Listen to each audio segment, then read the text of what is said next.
পুলিশের গুলিতেই আবু সাঈদ এর মৃত্যু। দীর্ঘ 2 মাস পর জানা গেল ময়নাতদন্তে সত্যকে ধামাচাপা দেওয়ার প্রচেষ্টা করে স্বৈরশাসক সরকার। রিপোর্টটা আসলে তারা যে কোনোভাবে আসলে টেম্পারিং করতে চেয়েছিল, যেটা যেন মানে এমনভাবে দেখায় যেন এটা আসলে হেড ইনজুরি কিংবা অন্য কিছু হয়ে থাকে। আপনারা দেখছেন BD24 নিউজ, সঙ্গে আছি আমি ফারিয়া নাজনী। দীর্ঘ 2 মাস 8 দিন পর জনসাধারণের কাছে প্রকাশ করা হলো রংপুরে ছাত্র আন্দোলনে নিহত আবু সাঈদ এর মৃত্যুর কারণ। ডাক্তারের দাবি, পুলিশের গুলিতেই নিহত হন বৈষম্য বিরোধী ছাত্রান্দোলনের সমন্বয়ক আবু সাঈদ। রোকেয়া বিশ্ববিদ্যালয়ের ইংলিশ বিভাগের মেধাবী ছাত্র আবু সাঈদ সত্যের পথে লড়াই করতে করতেই শহীদ হন। তার রিপোর্ট গত 30 জুলাই জমা দেওয়া হলে আওয়ামী লীগ সরকার মৃত্যুর কারণ পরিবর্তনের জন্য চাপ দেয় ডাক্তারদের। তাদেরকে বলা হয় মৃত্যুর কারণ পরিবর্তন করে যেন লেখা হয় মাথায় আঘাতের ফলেই মৃত্যু ঘটেছে।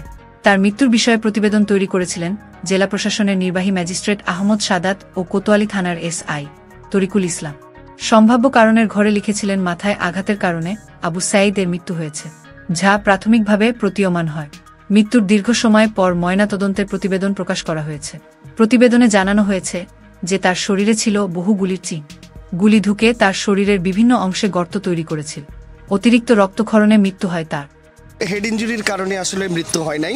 হেড ইনজুরি লেসারেশন আছে, তবে মাল্টিপল প্লেট শরীরের বিভিন্ন অংশে ঢুকে তার ইন্টারনাল হেমোরেজ হয়েছে এবং স্ট্রাকচার ড্যামেজ করেছে, যার কারণে আবু সাঈদের মৃত্যু হয়েছে। অবশ্যই হোমিসাইডাল, যে তাকে গুলি করে মারা হয়েছে।